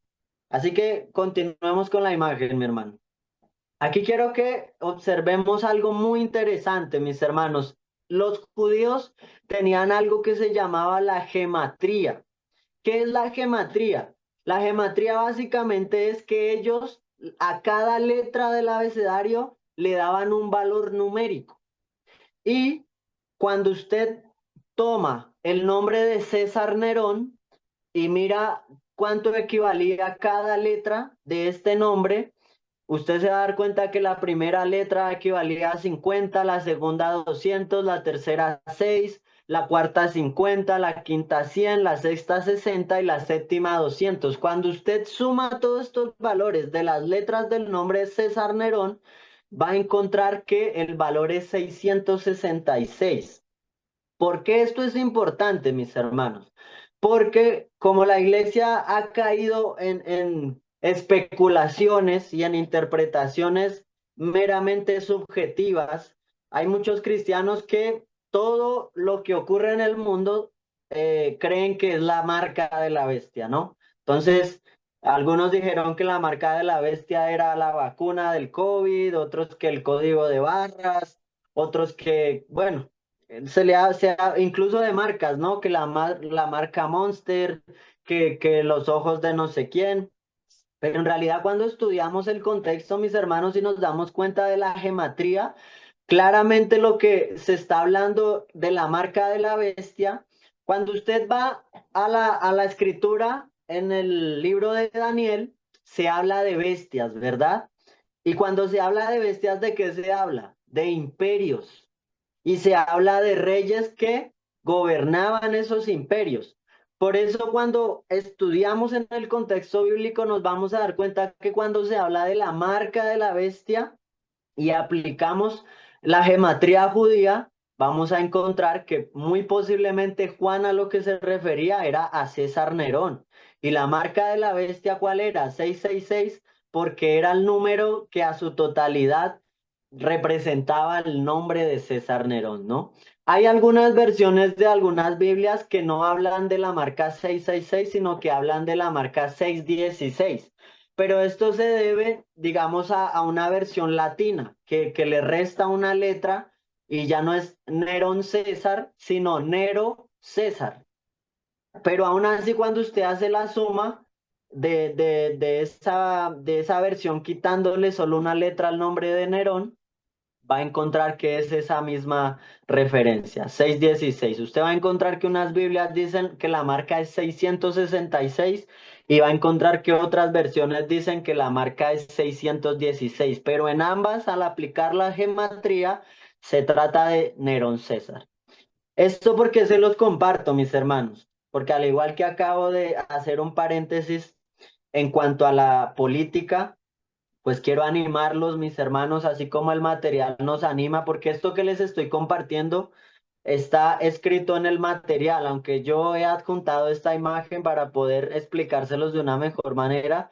El material que estudiamos para esta lección dice algo muy interesante y yo quiero compartírselos para finalizar esta lección.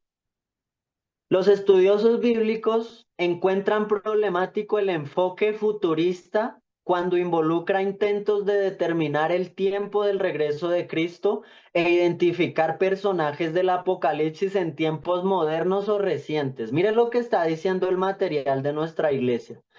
Nosotros vemos muy problemático cuando empezamos a interpretar la Biblia a la luz del tiempo moderno, porque en realidad la carta del Apocalipsis o el libro de Apocalipsis se escribió en un momento determinado, en un tiempo determinado y narraba hechos determinados para su contexto inmediato. Entonces debemos tener mucho cuidado de estar interpretando el Apocalipsis con lo que vemos hoy en día, porque eso ha llevado a excesos, a exageraciones, a especulaciones e incluso a falsas doctrinas. El material también nos dice lo siguiente: las lecturas futuristas a menudo conducen a especulaciones divisivas que nos distraen de nuestro llamado principal. ¿Y cuál es ese llamado principal? Seguir a Cristo como el cuerpo de Cristo que somos, su iglesia. Nuestra lectura de Apocalipsis debería reflejar eso.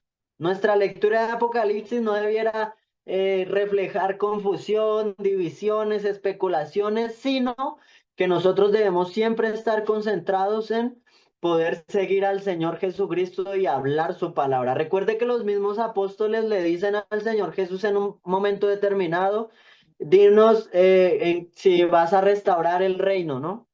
Pero Él les dice: a ustedes no les concierne conocer esto, los tiempos de Dios, sino ustedes confórmense con que un día muy pronto va a venir el Espíritu Santo sobre ustedes y en ese momento van a recibir poder para que lleven mi palabra, para que sean mis testigos. Y usted se va a dar cuenta que cuando los apóstoles reciben el Espíritu Santo, de ahí para allá ya no vuelven a mencionar un reino terrenal.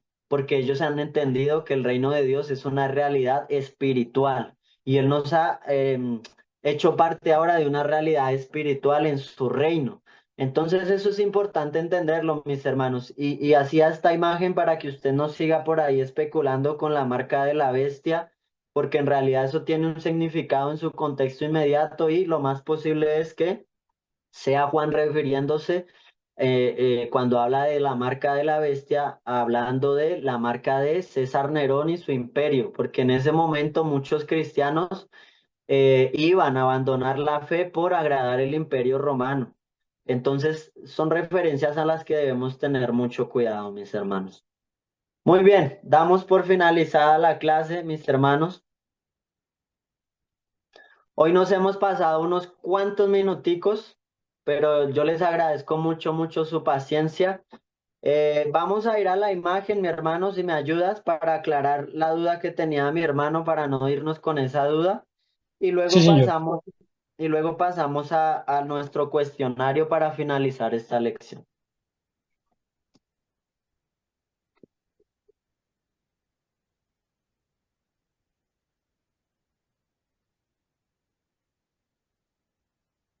Listo. Bueno, mi hermano, lo que su merced decía es que en esta imagen no aparece el Evangelio de Juan como tal. Y tiene usted toda la razón, pero donde están las cartas de Juan, en ese mismo tiempo se escribe el Evangelio de Juan. No lo agregué ahí. Tiene usted toda la razón, ahí solo habla de las cartas, pero en realidad dentro de ese periodo, entre el 80 y el 90, incluso algunos hablan que entre el 80 y el 100, porque estas son fechas aproximadas, en realidad no hay posibilidad de dar fechas exactas, pero el Evangelio de Juan, mi hermano, para que no quede la duda, está situado ahí, en el año 80 al 90, o algunos lo extienden del 80 al 100 después de Cristo, ¿no? No sé si algún hermano tiene alguna duda.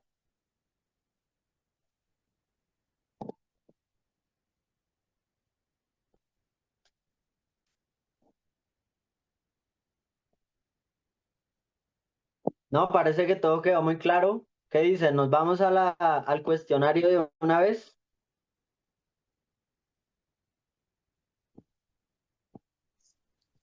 Hola para todos, buenas noches. Pastor, yo sí tengo una duda. Claro, cuéntame.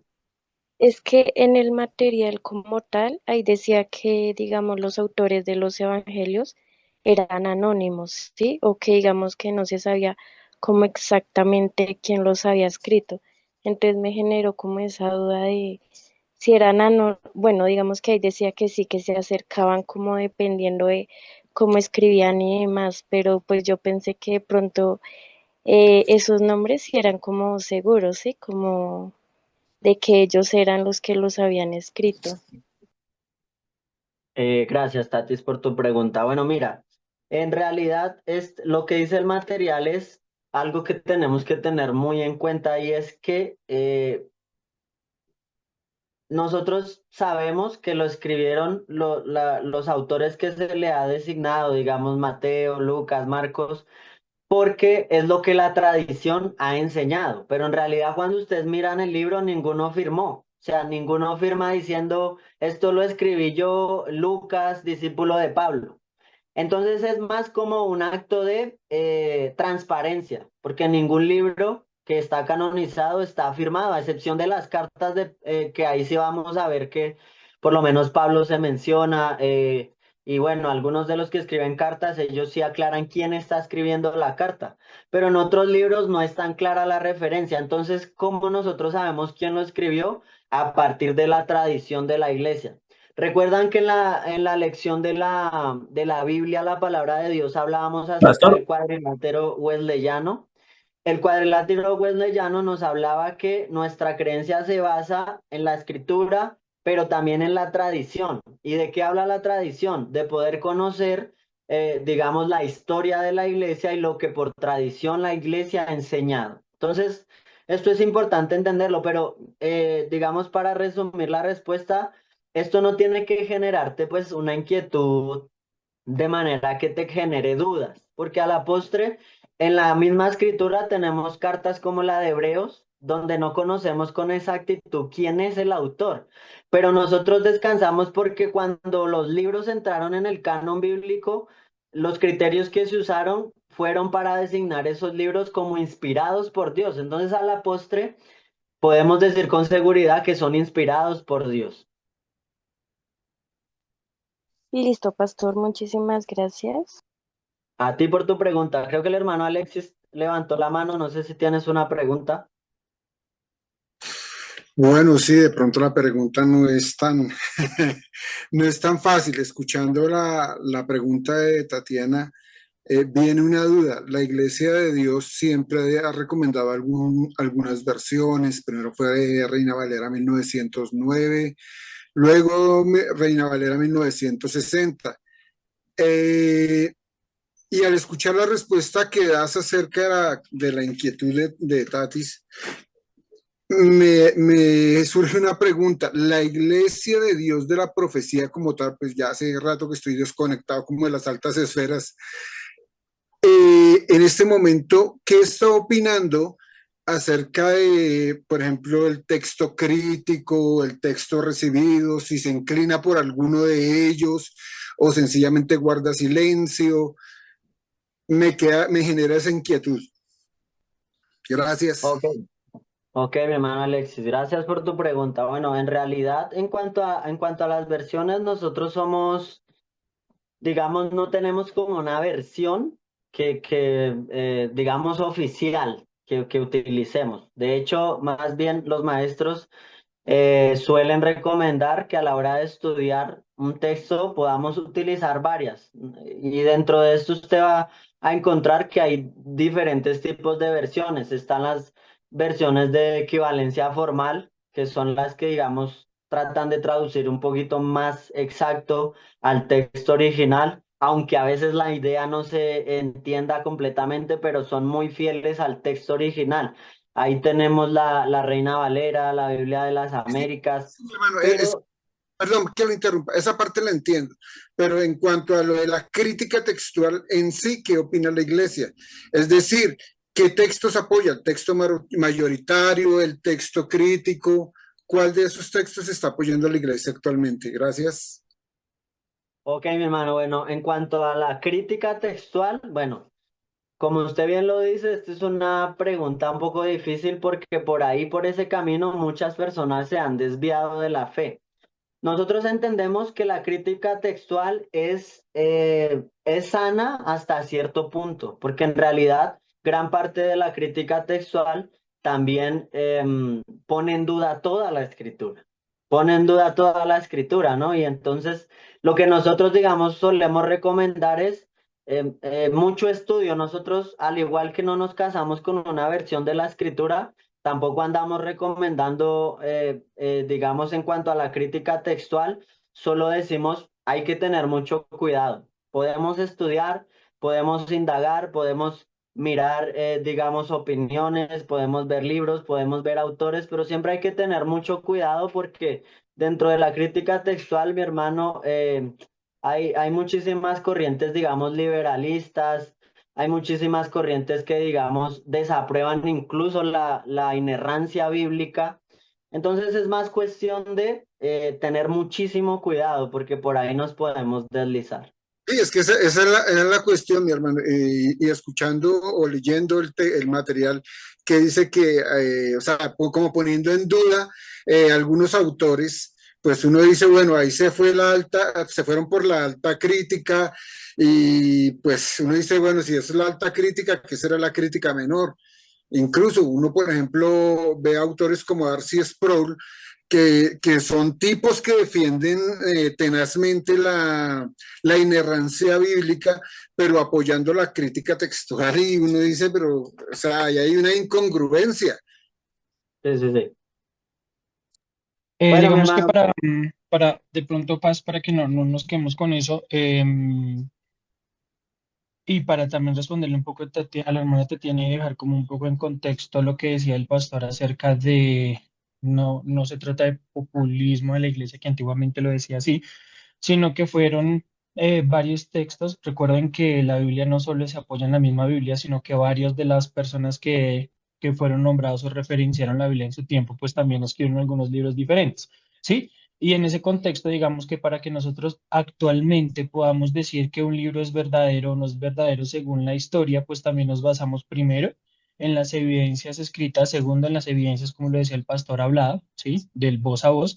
Y tercero, en las evidencias textuales que hoy la ciencia puede sacar en tema de papiros, de Bani en un estudio científico, miran cuánto más o menos tiene el papel o el pergamino en tiempo de existencia y precisamente de esa misma forma, pues más o menos se llegan a las fechas y a las conjeturas de que efectivamente lo que se está escribiendo de cierta forma es cierto, ¿sí? Eso es básicamente un método científico. Teniendo en cuenta Bueno, ese contexto que les acabo de dar, perdón, Pastor, y termino como la idea, uno de los más grandes, digamos, evidencias de que presuntamente fueron los apóstoles que escribieron los evangelios, es uno de los escritores que se llama Ireneo de León. Él escribió unos libros que se llaman, para que lo tengan en cuenta, si de pronto lo quieren corroborar, Contra las herejías, libro 3. Y ahí él menciona una parte fundamental que era lo que el pastor mencionaba, ya que en su momento él fue el que dijo, según lo decía Pedro, según lo decía Pablo, según lo decía Lucas, que Lucas fue uno de los que traducían de pronto al apóstol Pablo, y eso lo hace precisamente para referenciar como nosotros lo hacemos en este momento. Si digamos yo, el pastor está diciendo algo y yo quiero de pronto contemplarlo, entonces digo, según lo que estaba diciendo el pastor, obviamente esto pasó hace muchos años y precisamente no había una evidencia como podemos tener ahora, entonces ese voz a voz se venía hablando. Irineo fue uno de los que estuvo más o menos entre estos libros que les estoy mencionando se escribieron en los años 180 y 189 después de Cristo. O sea, son libros que más o menos en los 80, 90 después de Cristo se escribieron, entonces por eso se tiene mucho, digamos que pues, se toma como mucha relevancia estos escritos de Irineo, precisamente porque fue muy cercano a la muerte y resurrección de nuestro Señor Jesucristo. Entonces, precisamente por eso toman un poco de fuerza. Sin embargo, si de pronto les quieren eh, investigar más, nos pueden escribir ahí en el grupo. Yo les envío como los links para que de pronto puedan ver estos escritos. De igual lo que es el pastor Sebastián también es muy cierto, no nos quedemos solo con lo que aprendemos acá. También tenemos que ser muy críticos a la hora de poder discernir y pedirle mucho al Espíritu Santo que Él sea el que nos ayude a discernir si un libro o una historia o algo que estamos viendo pues realmente tiene relevancia. Y aparte de eso, pues hacer lo que siempre hacemos y lo que se hizo con los evangelios, ¿sí? Este libro contradice a las enseñanzas que se tienen de nuestro Señor Jesucristo. Si lo contradicen, creo que es una bandera roja para decir que este libro de pronto no nos va a enseñar algo, sino que nos va a poner en duda nuestra fe, precisamente porque no, entre comillas, sigue lo que ya se ha determinado como canónico, ¿sí? Entonces, esa misma canon que nosotros hablamos, esa misma caña de medir, tenemos que utilizarla para todo lo que leemos, a pro de que no vayamos a caer de pronto en una mala interpretación, lo podemos tener en cuenta. Pero recuerden que ahorita existen muchos temas de internet y demás, podemos investigar, podemos ver los libros, podemos revisar las referencias, podemos verificar las historias y vamos a poder encontrar un poco más a lo que se refería el pastor hermano Alexis, si me lo tienen, pronto para que lo tengan en cuenta. Si quieren de pronto abordar más, nos avisan y les enviamos los links para que los puedan chequear. ok, mi hermano, muchas gracias. Igual lo que pregunta mi hermano es más relacionado con el tema de la crítica textual, ¿no? Y bueno, eso es todo un tema.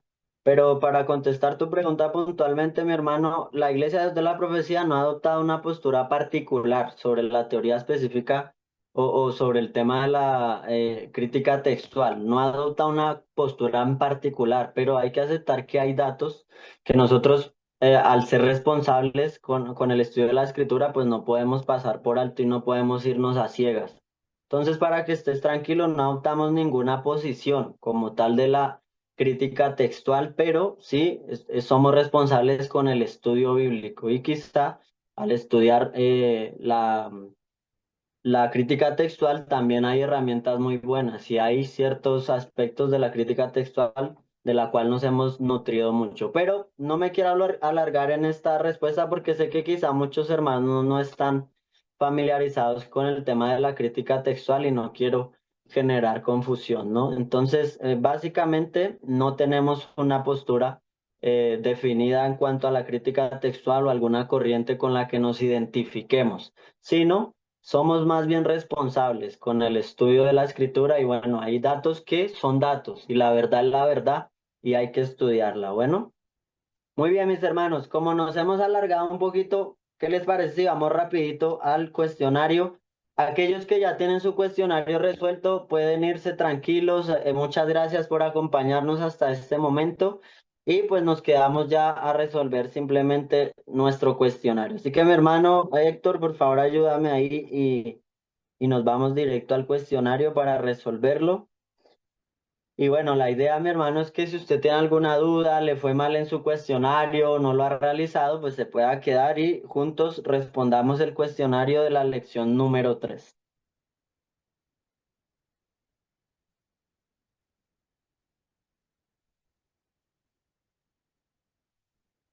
Muy bien, la primera pregunta dice, los tres criterios principales para la canonización del Nuevo Testamento, ¿cuáles fueron, mis hermanos? A ver, los que leyeron el material me pueden ayudar. ¿Cuál es la respuesta correcta? La A, Primero, ortodoxa, apostólica y catolicidad. Muy La bien. A. Muy bien, es la respuesta número 1 o la A. Muy bien. La segunda, ¿la catolicidad a qué se refiere, mis hermanos?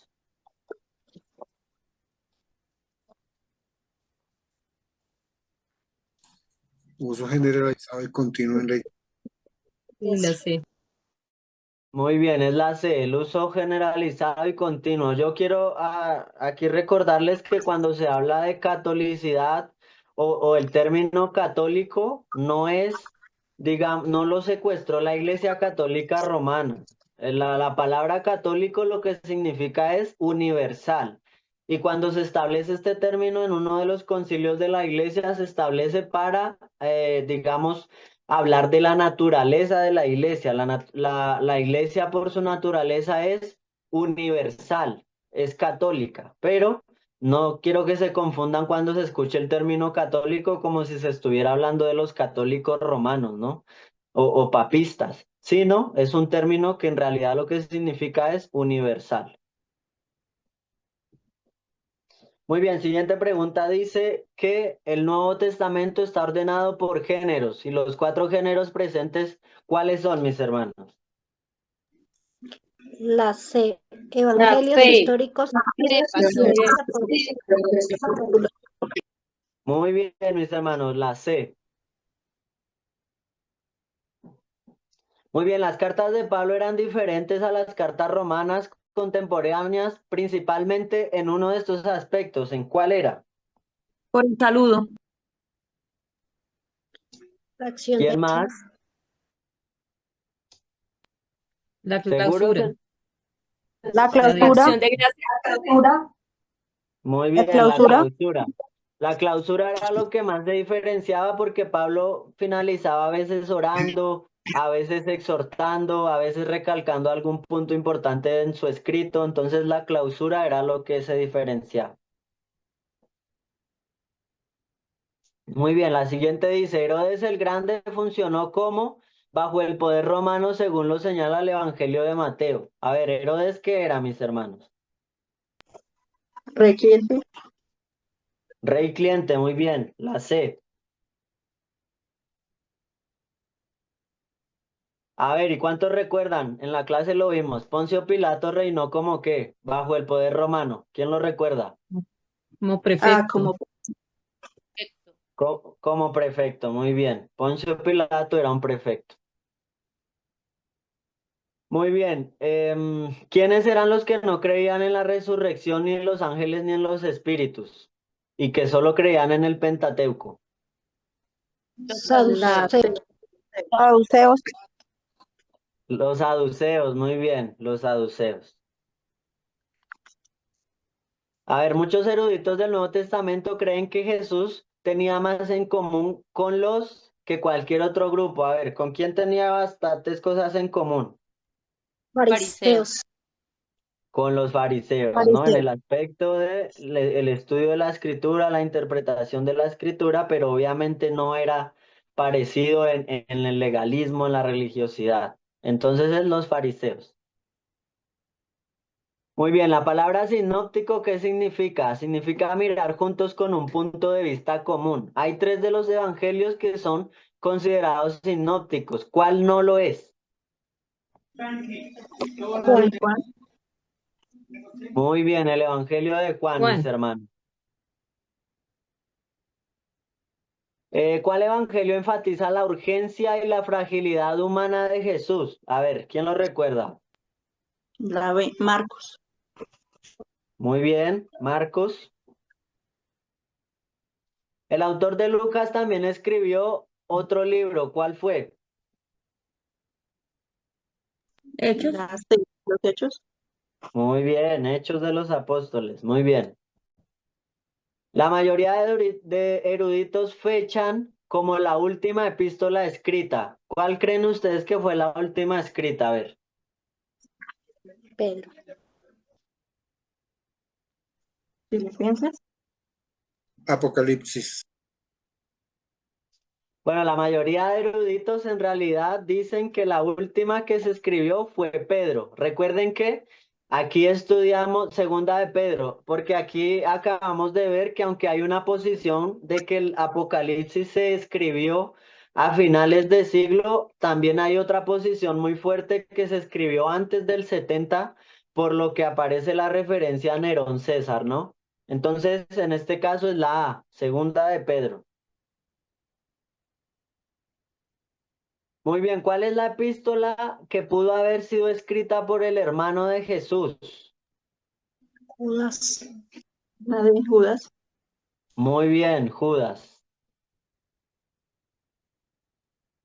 El enfoque principal de la lectura del libro de Apocalipsis es futurista, idealista, histórico o todas las anteriores.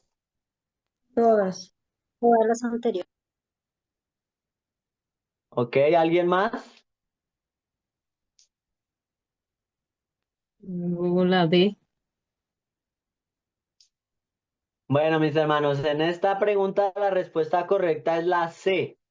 Y les repito, el libro de Apocalipsis tiene un contexto específico y ahí enfaticé el peligro que hay de, digamos, interpretarlo sensacionalmente, ¿no? Entonces hay que tener muy en cuenta que trata con personas y eventos que sucedieron en un momento específico. De hecho, el libro de Apocalipsis habla de las 7 iglesias del Asia Menor y cuando usted estudia historia y geografía del primer siglo, se va a encontrar que esas 7 iglesias existieron efectivamente y que fue un mensaje para esas personas en ese momento, ¿no? Ya habrán cosas que se pueden interpretar para un, digamos, cumplimiento futuro, pero en realidad el libro de Apocalipsis en esencia hay que verlo sobre todo desde un punto de vista histórico, porque trata con personas y eventos que sucedieron.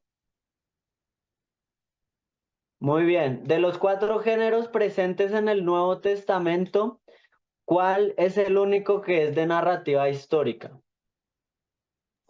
Los Hechos. Los hechos, muy bien. Bien, mis hermanos. Si usted respondió todas estas preguntas, debe haber sacado un 100% en su calificación. Vamos a ver los resultados. Efectivamente dice 15 preguntas de 15 preguntas correctas y es una calificación del 100%, mis hermanos. Así que hasta aquí los acompaño. Discúlpenme, voy a haberme extendido un poquito más, pero bueno, hay cositas en las que hay que hacer paréntesis y me alegra mucho poder contar con ustedes hasta el final de la clase. No siendo más, mis hermanos, vamos a orar para despedirnos y no me quiero despedir sin antes agradecerles siempre por su disposición, por su tiempo y les animo para que podamos continuar en medio de este estudio. Si alguno tiene alguna duda de lo que el pastor está enseñando, por favor remítase al material porque yo no me he salido del material de lo que nuestra iglesia enseña. Y si de fuera de eso tiene otra duda adicional, por favor comuníquese conmigo a mi número personal y ahí estaremos resolviendo sus dudas, mis hermanos. Voy a pedirle a mi hermana Daisy, que la veo ahí también en pantalla. Mi hermana Daisy Rosso, ayúdenos con la oración final y nos despedimos de esa manera. Bueno, pastor, muchas gracias. Damos gracias al Señor. Señor y Padre Celestial, en esta noche, Señor, una vez más damos gracias, Señor.